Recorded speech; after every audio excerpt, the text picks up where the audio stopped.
Many of you remember Roz and how proud she would be of starting something like this to bring education to our community. And a couple months ago, her son Ken came up with the idea to hold this seminar, to hold programs for our community. So I'm going to let Ken talk about what it's going to all look like tonight. But again, a hearty welcome and thank you so much, Ken Druck and all the other panelists.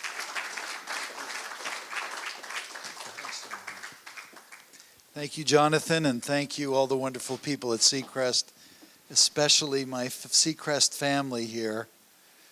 I look out into this audience, and you have no idea how it lifts my heart. This is one of those tough moments in life where we get to step up in the aftermath of losing somebody we love. And I say losing them and not losing them, because we start looking for ways not to lose, but to have them, to celebrate them, to honor them, to embody their best qualities. And when I thought about how could I do that, how could I say, Mom, I love you, I celebrate your life, the best way I could think of doing that was doing something that she loved. My mother was a lifelong learner. She was the one who asked the questions. She learned from all of you, and you loved her so dearly in the years she was here at Seacrest.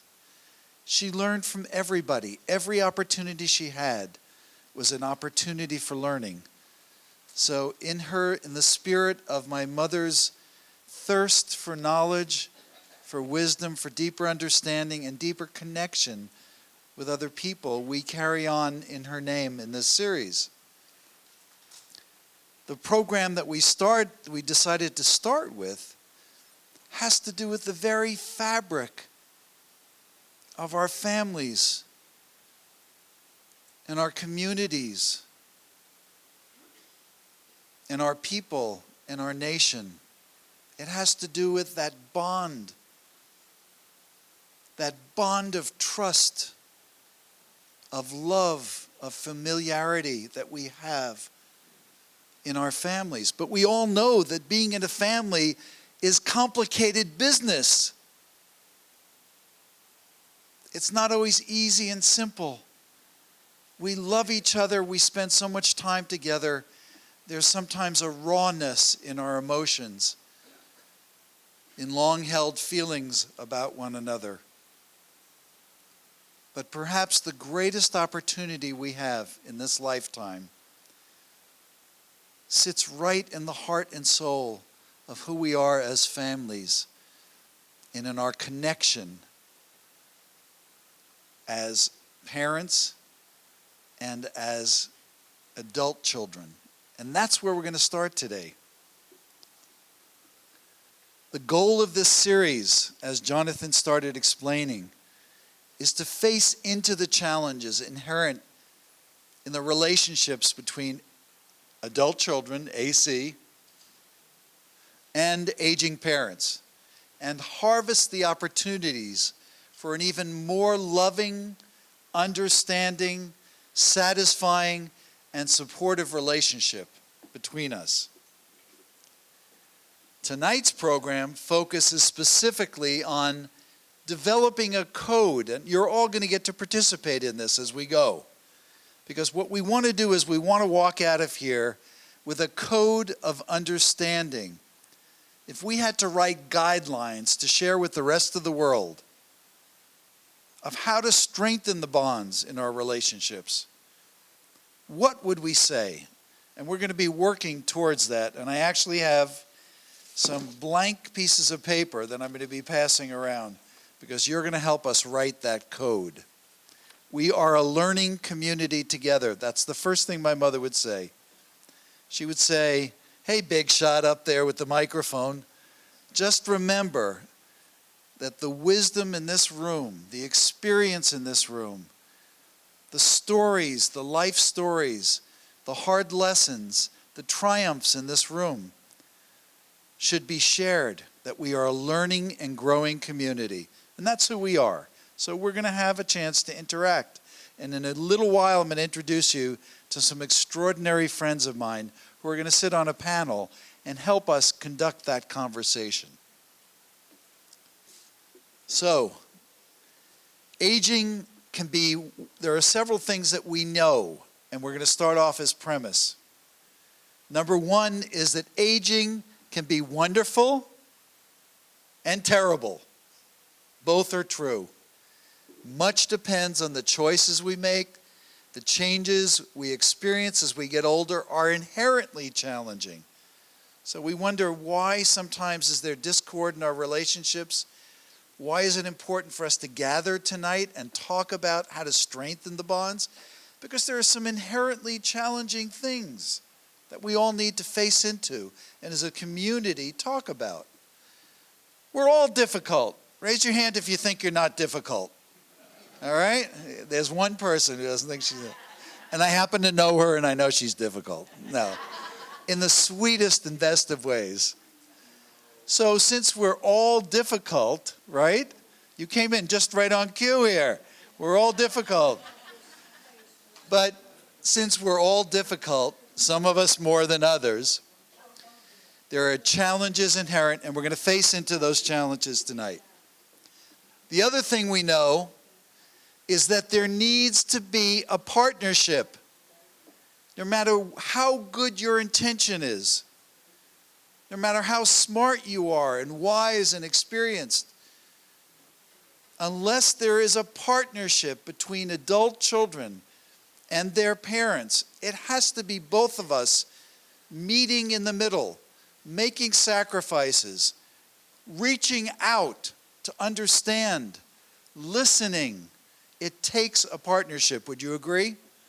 Okay, so it takes a willingness and effort to deepen and strengthen that bond. It takes forgiveness, and we'll go into this, I'm sure. Has anybody in here ever had to forgive anybody in their family? Not me, but okay. So how many of us are good at that? Or how many of us are just stubborn and we have a grudge and we're going to hold on to it forever? Where are we in that? So we're going to talk about that. It takes humility, admitting sometimes, I was wrong or I was too harsh. When I think about in the years following the passing of a mother, you think about everything, right? Everything flashes in front of you. What happened, what didn't happen. And one of the things that I've struggled with is there were times I was too hard on my mother. Mom, and I thought, boy, if I could only have been a little softer, a little more tender, a little more patient and kind. So these are all things that we have the opportunity to do now, today. The example I gave was the things that my mother and I had to work out. I could spend the whole evening tonight talking about agreements that my mother and I had to come to. When she first came to Seacrest, for example, we got into a whole thing because I would come here, I would have I'm in that stage of life where there are so many things going on, so many demands, so many pressures. I'm trying to accomplish so much. I have so many plates that I'm spinning. And I'd say, Mom, I'm coming over. I have some time.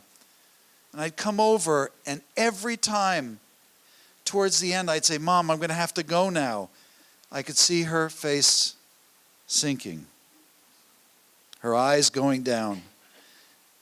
And even occasionally she'd say, I know how busy you are.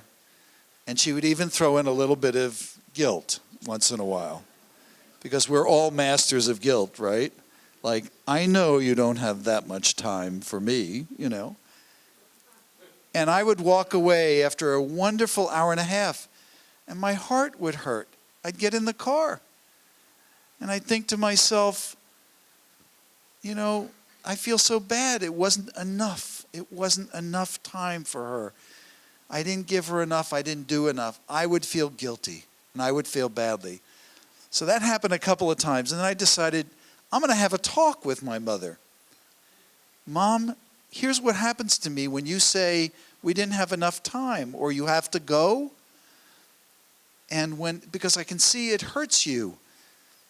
And it's sad for you and it's sad for me. So what can we do about that? And we talked. We went into Mel's and we sat and we had one of many long conversations. And I said, how about if we do this? And she came up with some ideas too. I said, how about when I call you to tell you how long I have, I'll tell you in advance, Mom, I have an hour and a half. And if that's going to be a problem for you, if that's not enough, let's wait another day or two and I'll come over when I have 2.5 hours. But I don't want to disappoint you and I don't want to leave with the feeling of guilt that I didn't do enough as a son. Okay? And we came to that agreement. So every time I'd call, Mom, I'm going to come over. I have an hour and a half. Is that okay? That's fine. That's perfect. I'd say, well, I'm going to tell you 15 minutes before I have to leave that I'm going to be leaving in 15 minutes. Let's both be okay with that. Let's allow that to be enough. Let's give each other a big hug and a kiss and feel blessed that we had that time together. And that's what there was that day. Okay? So that's an example of an agreement. The next point, we're going to go through quickly this, what I call the secret sauce. Communication, love and intimacy, understanding and forgiveness, making and keeping clear agreements, giving kindness and affection, and making peace with the past and future. We're going to go through these quickly because we're going to come back to them during our panel discussion. Communication, communication, communication. I could keep saying that for the rest of the evening. We all need to let what that really means sink in. It's talking with openness, honesty, vulnerability. No posing and posturing and trying to look like something and act like something. Vulnerability, transparency about how we really feel, our true needs and the future. And listening, talking and listening. Airing out our differences and disagreements in a humble and constructive way. So those are some samples of communication. Love and intimacy, allowing ourselves to really get close. You know, that's a big thing. Towards the end of his life, my father, who was a very strong and hard man, began to soften and open like a beautiful flower. And all the times I wished for his hugs and the physical affection started coming true. I have a vivid image of my father and I walking down Fifth Avenue in New York. And he had his hand strung in my hand. And we walked together. And he was nuzzled up right against me. And I can still feel the warmth of that closeness. Huh? Charlie. Unbelievable. She lives through you. Charlie, Chuck Druck. Charlie Druck. Learning to be together as we are in this new season of life. Because what happens? Our relationships change as we get older. My mother at times would look at me and say what? She'd say, you know, you're acting like the parent. Stop bossing me around. Stop trying to tell me what to do and control me. You know? You were a little pisher. You know, I had you in diapers. You were born with a scratch on your nose. So stop acting like a big shot. Empathizing with and accepting each other. Focusing on noticing the good. And I can't emphasize enough the importance of noticing the good. You know, we get up and we kvetch. We go to breakfast and we kvetch. We're very good at kvetching. We go to lunch and we kvetch. We go to dinner. My mother had a sign in her room. Those of you who knew her well, she had a big no whining sign in her room. You know? But that was a message to herself too. To notice what was good. What's good about this? What's good about this day? What's good about this relationship and this person? Noticing what's good. Then we have in the secret sauce, of course, understanding. Is there any more powerful experience that a human being can have than the feeling of being understood? Where you look across and you look into somebody's eyes and they get it. It's like, wow, connection. Somebody really gets it. They really listened. They really understand. It makes all the difference, and it's the foundation of love, intimacy, and closeness. Apologizing and forgiving. The most underutilized and powerful tool that we have in our toolbox of strengthening bonds is the power of the apology. And it's not always an apology about what you did, like, I'm so sorry I was late. Sometimes it's an apology of, I've been angry with you, and I haven't said anything to you, and I owe you an apology because I've been holding you off at a distance. And the better part of me should have come to you earlier instead of letting it build up.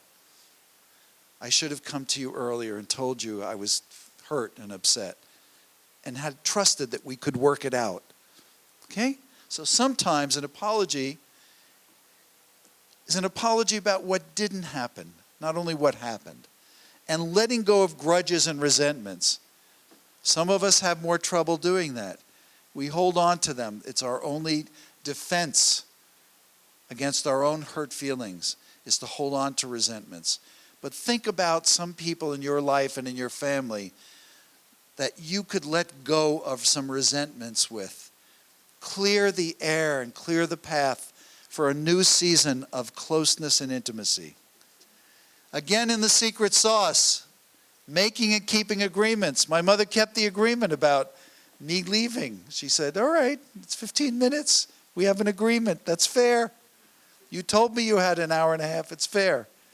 Occasionally, she tried to cheat a little bit. Can you stay? Have a little nosh. Come to dinner. Everybody's at dinner. They would love to see you. But that's okay. That's sweetness and dearness. Coming to terms about the time we can spend together. These are simple conversations. Think about it. Maybe on your code for strengthening the bond, we need to sit down and have a conversation about the time we spend together. I need to listen to you.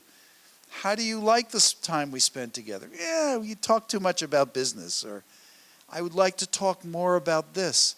There are certain things I'd like to tell you. So can we be more proactive about what we want out of the quality of our time together? What do we want to talk about?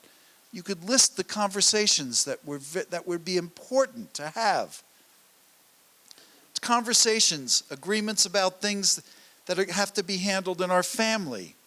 Those are such important, even though they're sensitive and sometimes uncomfortable conversations, they're very important, and they build intimacy and closeness and trust.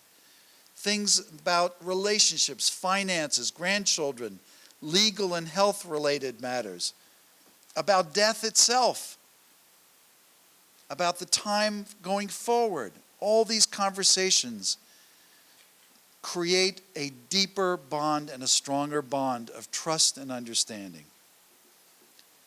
Giving kindness and affection, we can't talk about that enough. The kindness, understanding, gentleness, supportive, playful, all these things are so. We have supportive twice, it must be important. Showing affection and being patient. And then, of course, making peace. Making peace. Whatever it takes to make peace. You know, we go out and we buy life insurance, not because we're hoping to die soon. Not because we want to make our kids and our grandkids rich, or our parents or our children. It's because we want to have peace, that we've put our house in order. There's nothing on the table. There's nothing complicated. We've put things in order. Letting go of the painful past is an important part of that. Embracing the dearness of the present. Being able to say, to express the full measure of our love and appreciation. Blessing our relationship with one another. One of my dearest friends, was about to pass of ALS many years ago. And he blessed our relationship in a way I've never forgotten. As I left him in the hospital in Chicago, he looked at me and he said, "Kenny, we did good." I've never been blessed by a rabbi or anybody in a clergy that had a blessing that felt greater than that to me. We did good. How do we say that in our families and to our children and to our parents? Just to look each other in the eye and say, we did good. We did good. It's a blessing. Since none of us gets to stay here permanently, it's a blessing. It says, I accept that I don't like it, it stinks, but one of life's terms is that one of us is going to go. But before we do, let's bless what we've shared and what we have. Let's hold it as sacred. Giving gratitude and leaving only a legacy of love. You've heard the expression, leave only footprints. I like leave only a legacy of love. In a second, I'm going to introduce our beautiful and distinguished panel. They are remarkable and wonderful people. And those are their names. Dr. Bob, many of you are familiar with, because he's been at Seacrest. He's an extraordinary man. Yeah, well, let's give him a round. Dr. Bob. And Dr. Bob happens to be a dear friend. We don't see enough of each other because we're too crazy busy, as with Debbie and as with Mary. But Dr. Bob's going to be on our panel, and you know a lot about him. Mary Mark-Dante is a 30-plus year friend of mine. Knew and loved my mother. Mary's here. Mary has written and spoken all over the world about and wrote an incredible book called My Mother, Myself. And she's going to talk to us. And My Mother, My Friend. I changed it, sorry. And Debbie is part of the Seacrest family and community, but she's also one of the region's top organizational consultants and an incredibly insightful and loving daughter. So here's what we're shooting for. And I'm going to hand these out in a second as our panel begins to come up and assemble. Is we're going to shoot for this. We're going to develop a code. We're going to print it out. You're going to give us your email address, or we'll give it to Seacrest and they'll have it available on their website. But it's a code. If we were to share it with the world, it would be a code for strengthening the bond between adult children and aging parents. Will the panel please join me upstage? So, I love all your smiles. I'm Mary Mark-Dante, and I'm the author of My Mother, My Friend, the 10 Most Important Things to Talk About with Your Mother, and a book called Living with Enthusiasm. Now, I think I'm going to rename it, though, called Aging with Enthusiasm. So, I wrote this book, My Mother, My Friend, because my mom was diagnosed with ovarian cancer, and I didn't have any language or ways of being able to talk to her about what was really important to me and to her. And at the time, Elizabeth Kubler-Ross's work was out, but that was about it. And hospice was just coming into being back in Wisconsin, where I was from. And it was an opportunity for me to start asking questions, but I really didn't get to my book until after she passed away. And I'll share more about that. But the bottom line is, if the only thing I could share with you that's most important tonight is don't wait for the crisis to have the important conversations. There's nothing like having a powerful talk with someone when you don't have to have it and you have the time to be able to enjoy it. So I'm looking forward to talking to you.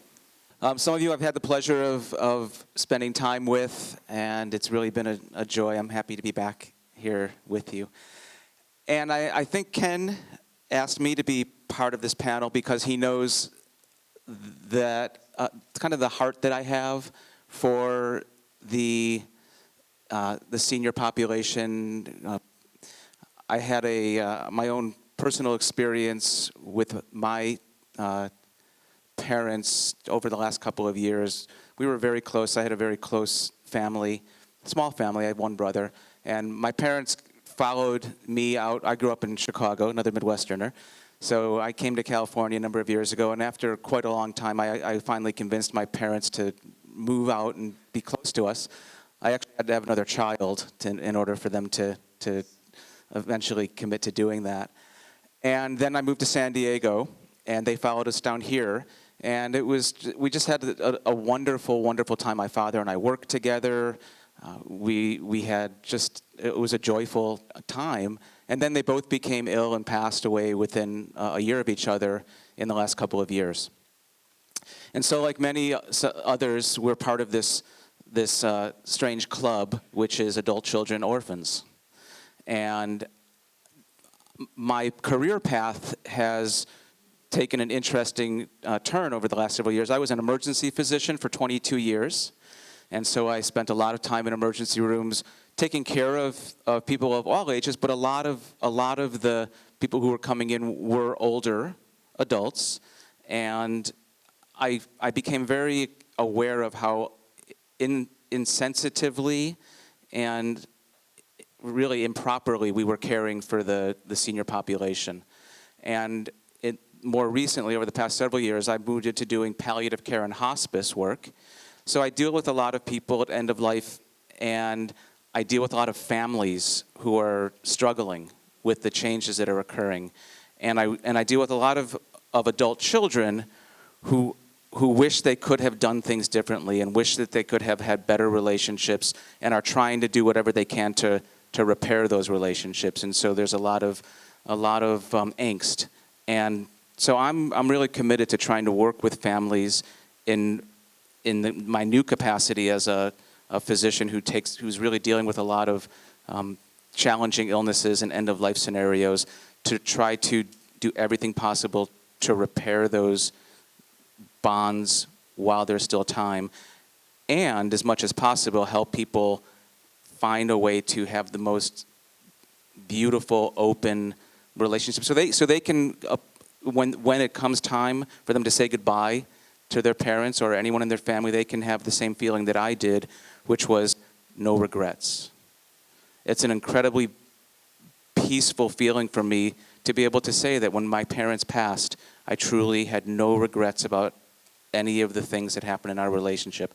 Some of it I probably just allowed myself to forget, but really, truly, it is a blessing to be in that, to be able to feel that way. So I'm looking forward to sharing any of the insights that I've gained with all of you. Thanks for allowing me to be here. My name is Debbie Sade, and I recognize some faces. I had both of my parents here at Seacrest. My mom was at Katzen, and my dad was at Assisted Living, and they were here for about, well, my mom died 2 years ago. She was here for a year. My dad recently passed away, and he was here for over 2 years. And I have no experience in the senior community. I knew nothing about it. As Ken said, I'm an executive coach, and that's where my expertise lies. And so as I started aging myself and my parents started aging, I found myself thrown into a whole new world. Is how do you deal with parents who are aging, and how do you manage that relationship that's ever changing? You know, there's a parable about the boiled frog, right? You take a frog and you put it in water that's hot, and what does the frog do? It says, this is too hot, and it jumps out. But you take a frog and you put it in water that's cold, and you slowly turn the heat up. Well, what happens is that the frog doesn't sense the increased heat. And by the time it does, and it says, I got to get out of here, the frog is too tired and dies. And so I think that, you know, as a child facing parents with, you know, that are aging and all these issues, it's really easy on both sides of the equation to become a boiled frog. It's very stressful on both ends. As Ken alluded to so beautifully, we live very busy lives, and, you know, our parents really need our love and attention and presence and patience, and that becomes challenging. And I think, Ken, you so beautifully talked about one way of handling it. But with my parents, they were already kind of like cognitively compromised, and so we had to find different ways of doing it. But there are beautiful ways, and I think, you know, as I've been listening to everybody talk, and Ken, you, if I had to sum it up with one thing that I've learned, and believe me, I've learned so many things. My parents were very different people. So going through their process was very, very different. But if I had to sum up one suggestion or one thing that really worked for me, was when in doubt, add a lot of love. And I think that works on both ends. We find ourselves, I think, for the parent and for the adult child, really challenged by the stresses of the situation. And in those stresses, it's like if you have one decision to make, just throw more love at it. So I'm really thrilled to be a part of this series, Honoring Your Mother, and I look forward to the conversation. Thank you. Thank you. Let's hear it for the panelists. Now we have a much bigger panel out here.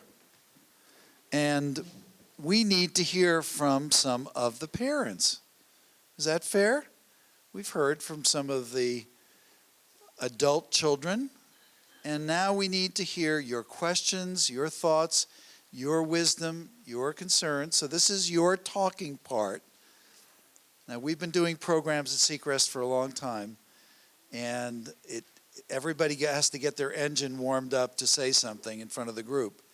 But I want you to be courageous, and I'd love to hear from you things you'd like to say, comments you'd like to add, what you believe is in the special sauce, what you believe it takes to strengthen the bonds of relationship, or a story of how you did that in your relationship, a story that we could all learn from, or a question that you'd like to pose that we could put right in the center of the room and we could all chew on together. Is that fair?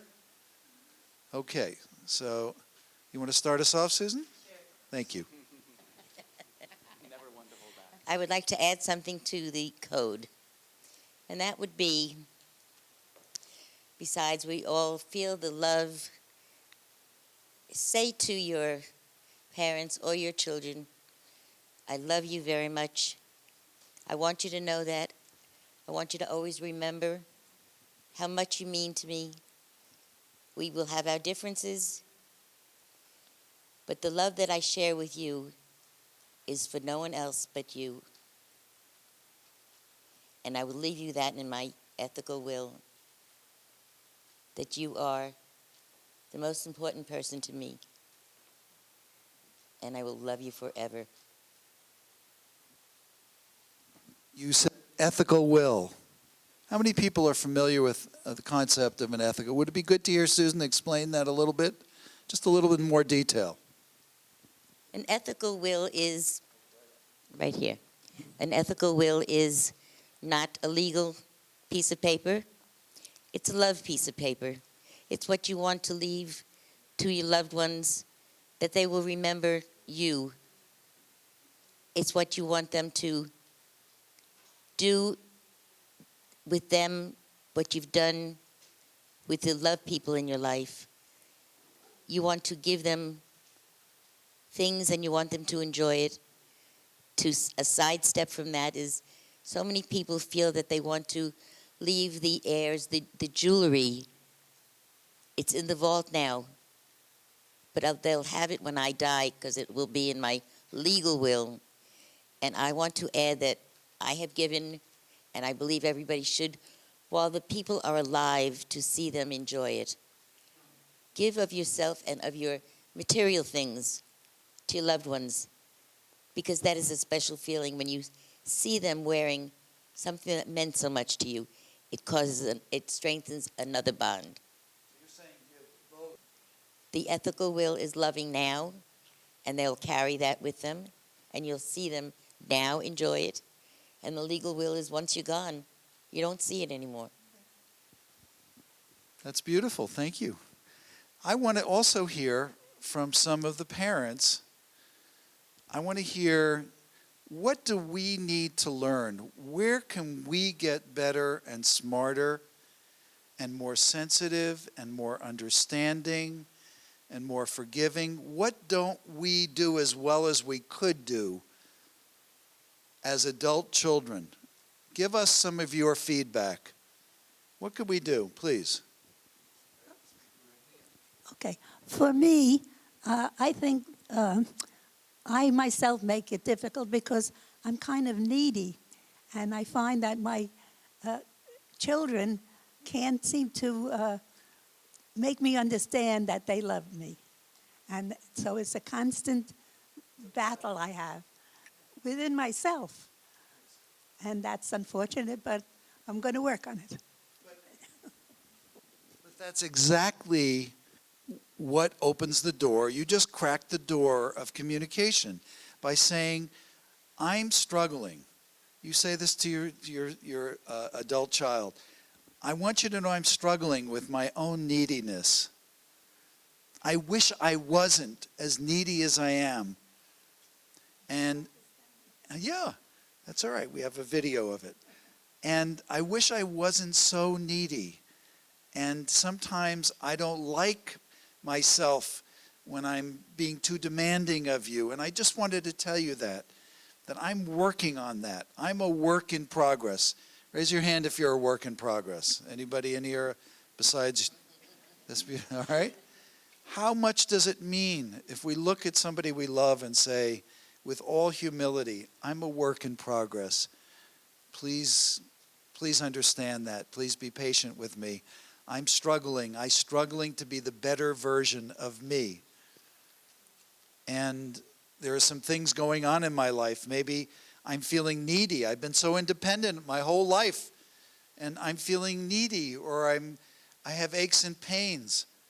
In my new book, I have a chapter called Parts and Service, you know. But maybe there are some things changing in me, and I'm feeling vulnerable, and I'm not even comfortable with me. So if you're feeling uncomfortable with me, just know that we're on the same team. You want to say something? What I'd like to say is, this is the way I am with my grandchildren. I have to say to them, I'm from a different generation, and I don't understand what you're saying, where you're coming from. So please give me the respect and teach me so I can see what you're doing, because I'll tell you how it was in my generation when I was your age. So help me understand why I don't understand. Beautifully said. What question could we ask as an open-ended question as adult children that would make it really safe for parents to open up and say? Would it be something like, is there something that I do that makes it harder? Or is it my impatience? Or am I so protective of you or overprotective? Or do I do something? Do I try to fix you immediately? I try to figure it out and fix you. You know, because that shuts people down when we try to fix them rather than listen, rather than just really open and listen. And are there questions that we should be asking them about how we can make it safer and easier for them to open up with us? We said earlier that the most powerful experience we can have as human beings is the feeling of being understood. We don't want somebody saying, oh, you're broken. All right, what can we do? Have you tried this? Have you tried that? Well, why? How come you're, it's like when people feel helpless with somebody they love, they try to fix them. And sometimes we need to quiet, and we as parents know this, we have to quiet our own feeling of helplessness and be still. And what's the sure sign that you've learned how to do this? Stick out your tongue, because if you have scar tissue on it like me, that means you bite your tongue and you listen. You don't talk. Okay. One of my favorite people in the world wants to say something. I was going to say the same thing. Sometimes they just want you to vent. They don't want you to fix it. They just want you to listen and not tell them how to fix it. Just listen to what they're saying, hear them, and they'll work it out. But they just want to be heard. So sometimes we just want to be heard. We don't want to be fixed. My children, I find that with my son. Sometimes they just want to tell me, vent their problems, but they don't want me to fix it for them or offer suggestions, because anytime I say something, they'll turn it down. They just want to be heard. They want someone to listen to their venting of it. But if I really love you, I'm going to take away your pain, right? We can take each other's pain away, right?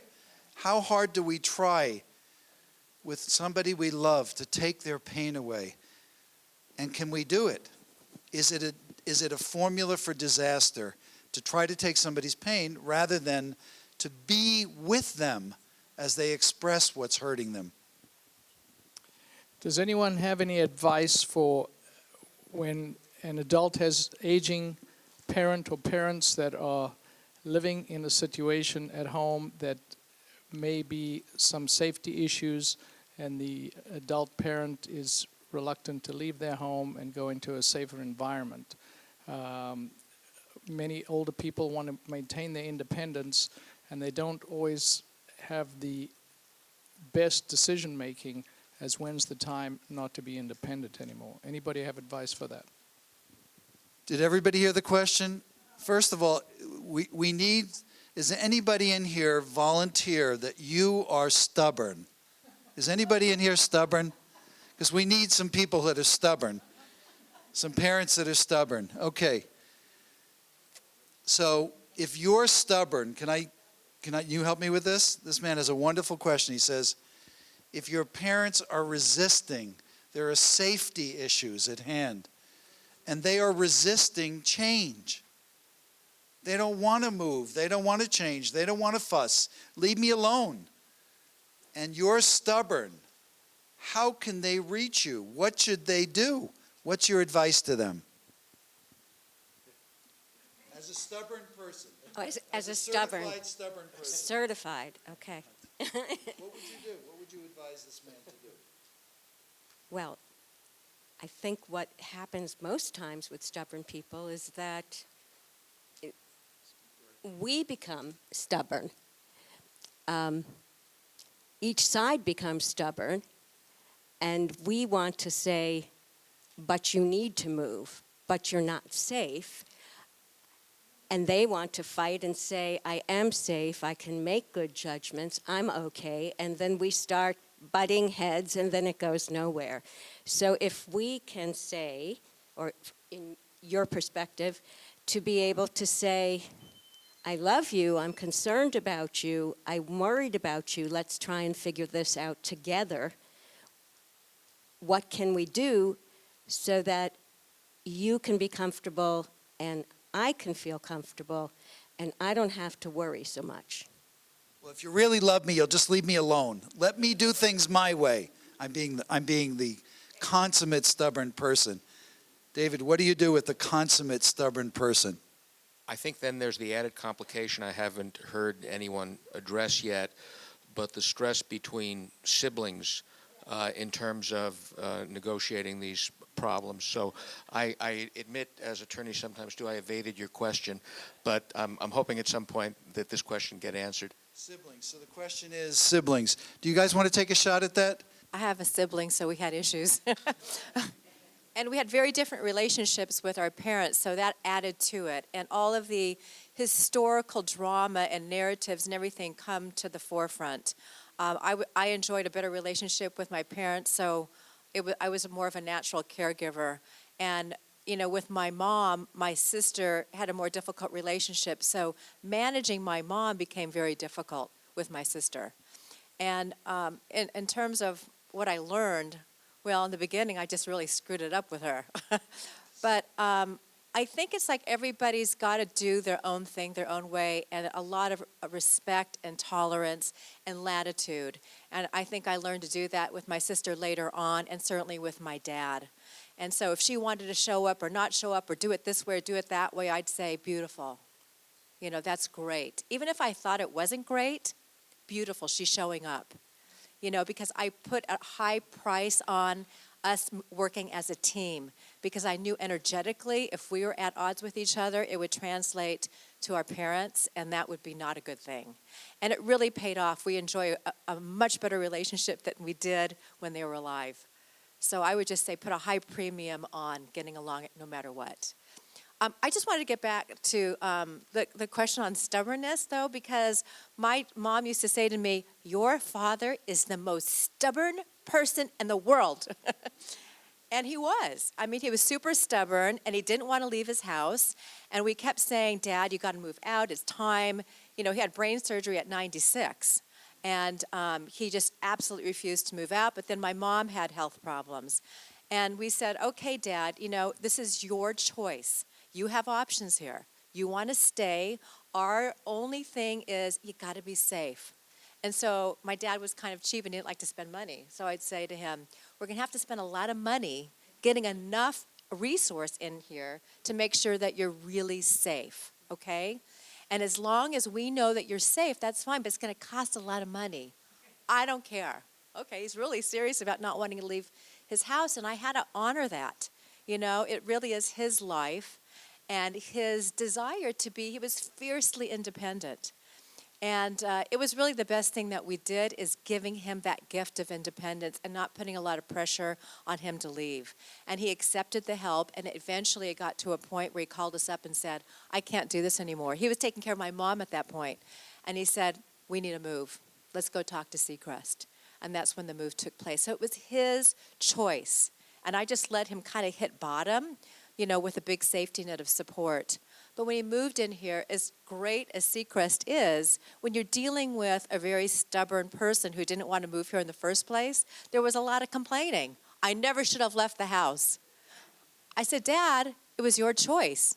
I know, I did it for your mother, but I never should have left the house. And he eventually kind of, as he declined, you know, I think he changed his tune. But I think for me, the answer was really trying to support his desires for independence as much as I could.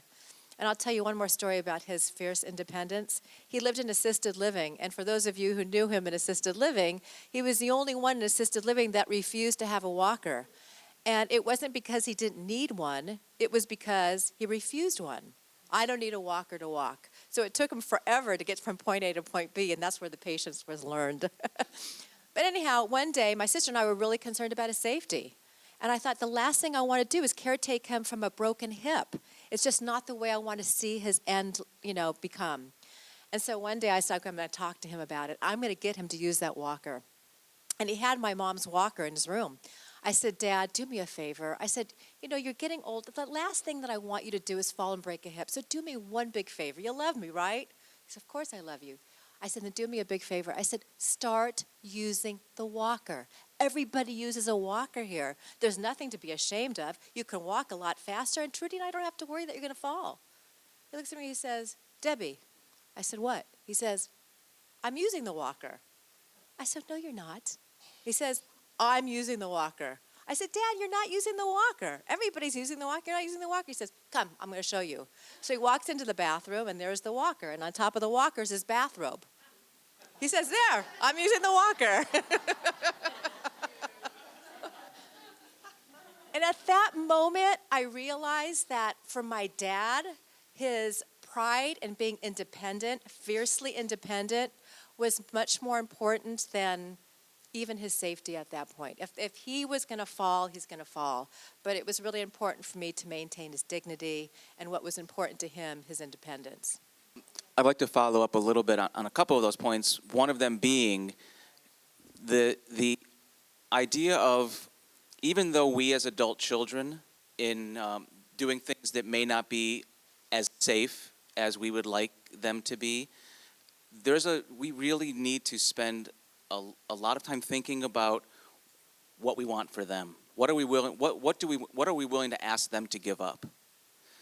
If our parents are competent and they're able to make their own decisions, and they recognize that that they may be at risk by doing the things that they're doing, is it really our role to force them or make them feel small because they want to maintain the last shreds of independence and dignity that they can? This is a conversation that we have frequently, and even though there's a real fear that we live with, one knowing that there's the possibility that they are going to fall, that they are going to end up having significant pain or or having their life compromised because of a hip fracture or some other condition. I mean, they're not stupid. They understand that that's a risk, and they're just not willing to give up that dignity and independence for anything. So I think we have to approach it with love and approach it with respect, and have all the conversations to make sure they really understand, and then we really need to let the decision be theirs. Of course, if they're not competent, if they're dealing with dementia or there's other issues, then that changes the story. And the other point is, I think for a couple of the questions that were raised here about how do you deal with siblings that are potentially disagreeing about things, and how do we talk to our parents about the changes that may need to occur. And one of the points that I wanted to bring up here is it's a lot of times we just need to get professional help. You need to bring in professionals who are used to dealing with these issues and not try to do it all on your own. I know I see so many people who are they're trying to keep it all in the family and trying not to bring in outsiders. It's a pride issue. It's a financial issue. Lots of factors. But when you bring in a professional, somebody who deals with these situations on day in, day out, they have the right heart. They have the right intention. They care deeply about everybody feeling like what's happening is the right thing in everyone's interest. So I'm talking about like care managers, geriatric care managers, social workers, professionals who work. They're sort of, it's like bringing in an arbitrator, right? From an attorney standpoint, you understand that there's a mediation that sometimes needs to happen, and family members are so deeply ingrained in this, you may not be the best people to do it, partly because there's a lot of emotion, and partly because you're just not trained. It's not your area of expertise. So I think a lot of the stress can be relieved from family members, and the right things can happen by bringing in trained professionals. When you're talking about your parents, you're talking about two people, not just one. There's a mom and a dad. The dad might be saying, I'm stubborn, I don't want to. Dad may have been brought over here to Seacrest and looked around and thought it was a beautiful place, wonderful things going on here, but I'm not ready for this kind of life. But mom may be tired of cooking and cleaning and working around the house and thinking about all these other things. So there's always two people in your parents. And I want to tell you one other thing. It's always better if you can come in as a couple. If you can get your mom and your dad to come together in a retirement place, they are so much happier once they get here, even though you may think that they don't want to leave all their material things. But when they get here and they become a couple, it's a big difference. It's very lonely to come by yourself when one of them passes and you're left here and you see other couples holding hands and walking around. It's a big difference. So talking to your dad, who's the stubborn one, or the mom, whoever, is a good thing. And sometimes it's a family plan. You have to get a family together, I think, and have a family meeting and say, okay, let's talk about this and really be responsible of what we're really thinking about. Are we thinking about mom and dad? What should adult children understand more about the loneliness of those who are not able to come with a spouse and a partner because they have deceased? That's a very, very hard question to ask me, Ken, because it's a very sensitive subject with me, because I have two children that live in other states, and it's very hard for them to leave and come here whenever I'm not feeling well. And And when I talk to them on the phone, sometimes I start saying, I don't feel well, I don't want, and then I say, this is not the conversation that I want to say with you, because when you hang up, that's all you're going to hear is, Mom doesn't feel good, Mom's complaining. So I don't want to do that. What do the residents do to support one another? Because the kids are busy with their own lives. What about the resident, the family, and the community at Seacrest? What do you guys do for each other around this loneliness? We are a family here.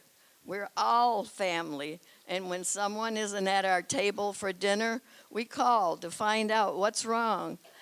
We try to make sure that they come to meetings like this and try and learn a lot of things.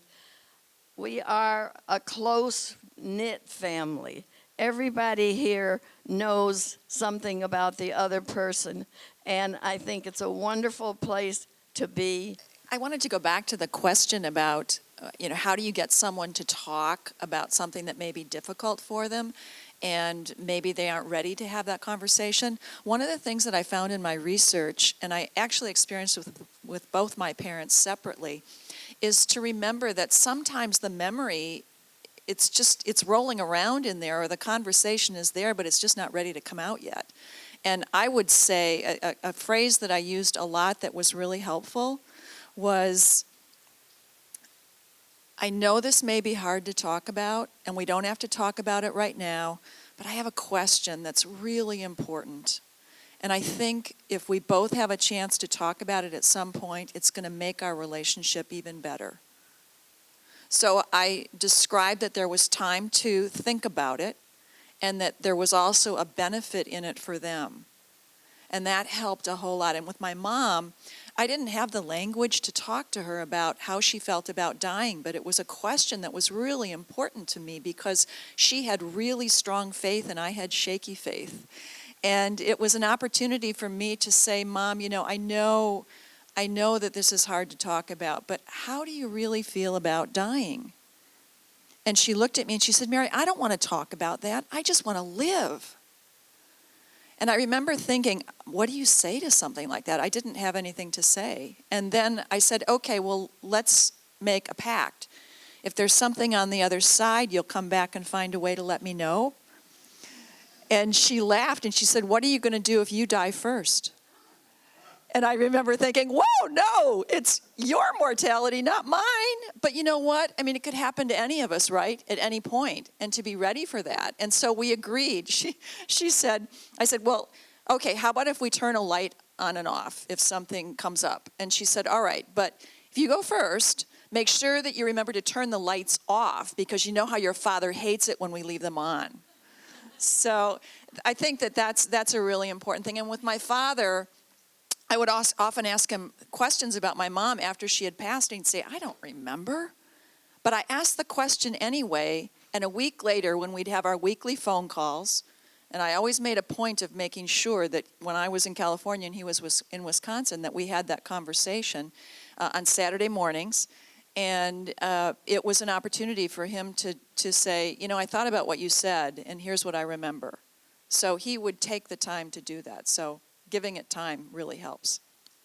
I mean, just based on my own personal experience, the only time that really came to be, and it was a very tough time, was having to take my fiercely independent, very stubborn dad's keys away from him. And he was a very proud ambulance driver in World War II, and he prided himself on driving. He was the Shriners driver. He drove people who were much younger than him.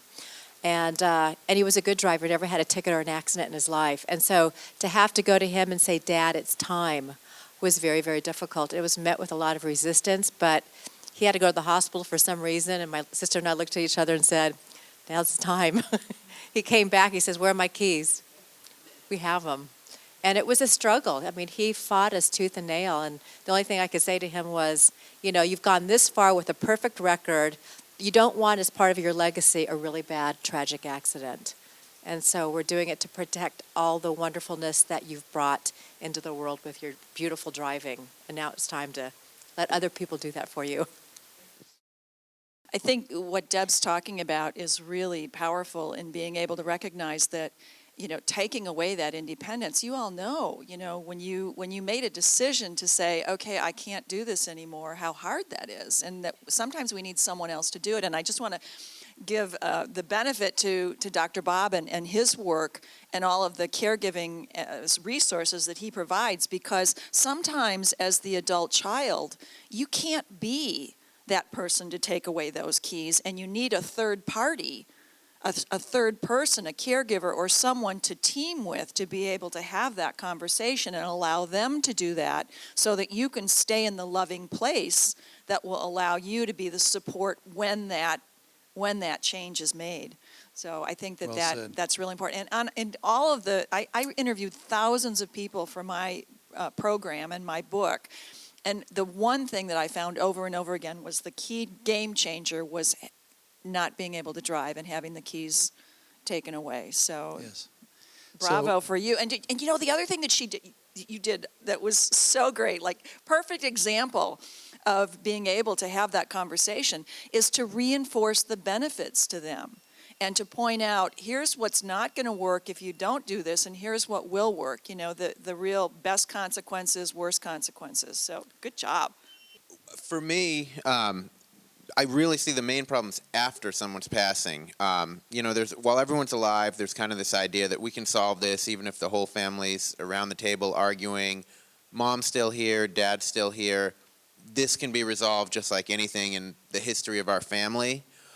But when we really see the problems is if that problem exists and no one addresses it, and then there's a passing, and it really leaves the person who's passing kind of upset at the end of their life, and then the family has a lot of regrets.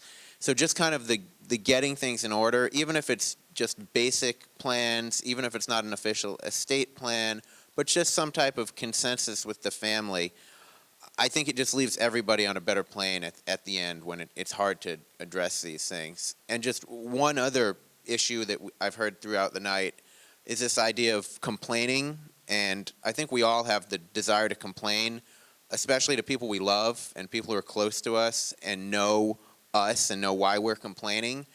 But then we also have our loved ones who always want to fix those problems. And my wife and I have used kind of a technique with that, where if one of us says, I just need to complain, I don't want a solution, I don't want you to fix this, and you lay that out at the beginning, and then you get things off your chest, it gives you the freedom to complain without feeling like you're putting it on someone, and it gives that other person the freedom to say, I don't have to fix this. It's not that easy in practice because you still want to step up and fix it, but we've really found that if you say that at the start, it really absolves you of some of that guilt about complaining and allows you to still complain to who you love. My dad died unexpectedly and with a cardiac problem. And after he passed away, I gave a lot of thought to the last few years of our living together. And I realized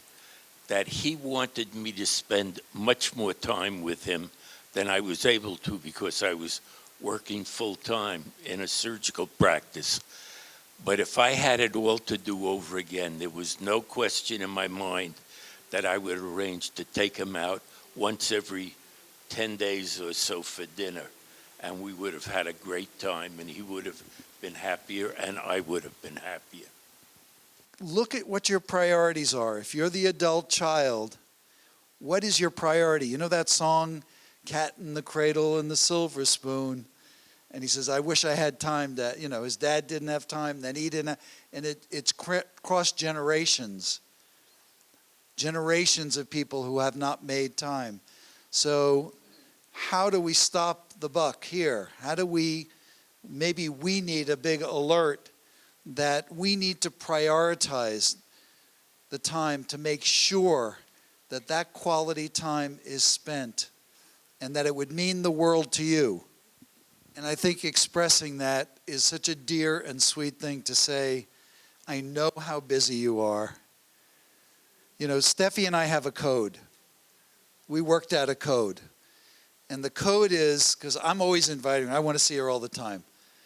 And if it's a level 1, it's like, you know, you want to come hang out. If it's a level 2, it's like, yeah, it would be good. But if it's a level 3, that means I would love to have you there, heart and soul. I know you have you and your husband have a full life. You have a full life. You know, I know you guys have 1,000 other things going on, but this one would really mean something to me. And she always asks me, Dad, what level is this? How important is this to you? How important is this to you? And that way we have a code language, and she knows, and I know. And she'll call me up and say, Dad, I said, I'll say, I have 10 minutes. She'll say, Dad, when you have time, I have something I need to talk with you about. So let me know when you do have time. You know, I think making the time is just such a beautiful, wonderful thing, and it's just so important. I was able to do that with both parents. But one of the challenges that came up for me with both of my parents, and my dad in particular, was he moved at such a slow pace that I would get, even though I'm there spending the time, I was impatient. Like, if we would use that walker, we could be walking faster. And, you know, I was like, God, we're walking so slow, we're never going to get there. And so I had to really transition to not only wishing it were different, to embracing what it was. And the minute I was able to do that, when I would have his arm in mine and we would walk, it was like, okay, if I wasn't walking this slow, I'd never notice that plaque honoring that person. I would never, run into that person who thought my dad was so cute and we had a conversation. And instead of thinking, oh my God, he's going to pull out the pictures and tell the stories, I really relaxed into it. I thought, what a beautiful moment that they're having this beautiful interaction. And so it's really just really embracing the moment for the beauty that it is and not what you want it to be. It was like when I went to visit my aunt in Israel. She was dying of cancer and I had broken my foot. And so I was hobbling along and she was hobbling along. And I thought, boy, it's just beautiful that we're walking at the same pace. And it was such a beautiful pace because at that slow pace, there were so many things that we saw. And we weren't rushing to get anywhere. And, we were just having beautiful conversation. And so there's real beauty in the pace that they bring to the table, as long as we're not trying for it to be the pace that we're running at most of our lives. I have to say this one thing to relieve the emptiness syndrome. You'll never have enough time with your children. You'll never have had enough time with your parents. You could have your grandchildren over or your children for 10 hours, and the minute they leave, you're lonely for them. And if you tell them that and they understand that, it'll always be that way because of the love that is between you. And I do want to say something about taking away the independence from parents. We are 130 people that sit in the dining room together all the time, and we have all had our independence taken away from us. But we've all, with the help of each other, have gotten through it because we have each other. And when one of us is away for a while, they say, we can't wait to come back home. And this is the gift of realizing to extend your family, you don't give up your independence. It's just a symptom you're giving up. As we get older, we become more complaining and more fetchy. And my suggestion to talk to your adult children is to really observe them and give them some clues from your point of wisdom on the positive things they have learned how to do that you are very respectful of and appreciate. My daughter is just like her father. She's got the smarts. And she came to us and she said, it's time for you to go into a facility. You cannot take care of my father any longer. It's too much for you. How was that for you to hear? Well, I sort of agreed because I had a lot of problems that I couldn't take care of because I was busy taking care of him. So you were honest with yourself. Yes. Thank you. You just gave us a beautiful item on the code. And yes, my father passed about 3 weeks ago at the age of 96. And it's hard. I'm one of 4 kids, and we're going through that process now. All the things we would have liked to have said, but my father was not communicable for this last 5 years of his life. But I think we're all at peace because we were all very close, and I think we shared the meaningful things of life. Both my parents, my mother passed also, and they were both able to leave us and leave us with no guilt and a lot of joy. So I think it's a wonderful thing to develop those communication channels with your parents, even if it's nonverbal. But to be able to go through the end of life feeling free, unencumbered with guilt. So my brother's here, and he's going to say something, and then we're going to hear from the panelists. Number one, thank you all for coming today. It's completely, deeply appreciated. My father, like yours, was uncommunicable, okay? And I learned so much from that lack of hugging until the last few weeks where he turns around to the couch 4 days before his passing and puts his arm around me, and I just fell apart.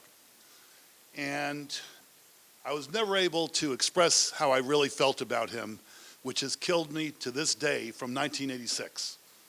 So with my mother passing, I spoiled the living hell out of her. And I opened up and I said everything on my mind, and I didn't hold back. And I said, I just want to be able to just say what's on my mind. I want you to tell me how you feel. Don't sugarcoat a thing. Tell me the way it is. And I just told her everything I always wanted to even say to my father, and I said it to her, and I buried my own mother. I told those people at the cemetery, get out of here, and I did it myself. And I felt her, as I'm putting the dirt there, I felt her saying, all right, okay, you've done enough work, let them take over, okay? And I felt peace at that point, and I've done everything I could. So expressing yourself and having your kids express themselves to get that out of the way, to have more peace in your own mind, no matter when anything happens. I just wanted to say that. And thank you all again.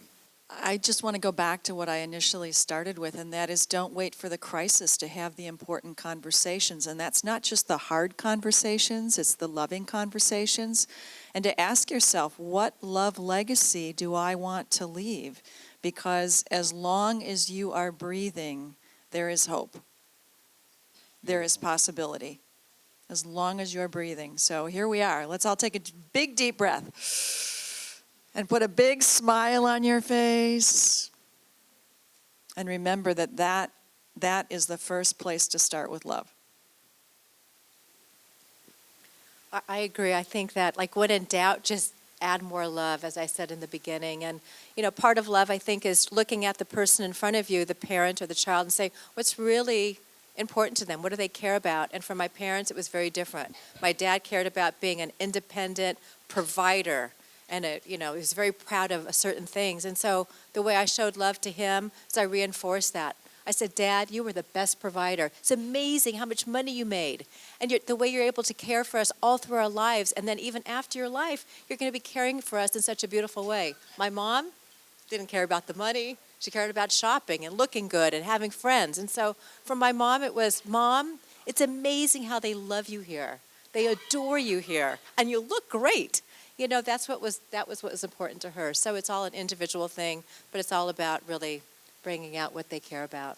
We really want to be heard and felt and really get our true feelings out there. And sometimes it's difficult to do that face to face. It's hard to find the right time, and sometimes there can be blocks just because of history that we have, and it's emotional. And sometimes it's hard to say those things. So I would really encourage you to write it down or record it. If you want to really have your most heartfelt feelings shared and really understood, and this is something that I sometimes will do with my daughter or with my wife, and I did it with my mom as well. There were times when we just couldn't quite find the time to really connect the way that we would want to, and if there was something getting in the way of that, if you can write your feelings and share that, then it can be read, or it could be a tape and listened to in a safe environment. And there can be this, it can either just be a one-time thing, or it can be a back and forth dialogue where you can really, truly express your deepest feelings and get somewhere where you might not be able to get to face-to-face. So I'd encourage that. You know, Bob, as you're saying that, I'm thinking that maybe one of our follow-up programs in the Roslyn Druck series would be an actual workshop where everybody gets to come in here with a computer or a pencil and paper or a little tape recorder, and we help you put together that love letter, saying everything that you wish to say, getting it all out in the spirit of what you just shared. How are we doing? We doing okay? Was this all right? All right. Now we need your help to grow this. We want standing room only next time. We also want your help because many of the ideas for programs we've given over the years have come from who? From you. Because you spoke up and you said, you know what, we really need a program. And some of the programs we've done in the past were on laughter and lightheartedness. Remember the program we had on laughter and lightheartedness? We've had programs on every imaginable subject, but please help us create relevance together. We said in the beginning this is a partnership. This is also a partnership. And my mother would blow you all kisses and thank you all for being here, and I join her in that spirit. Thank you.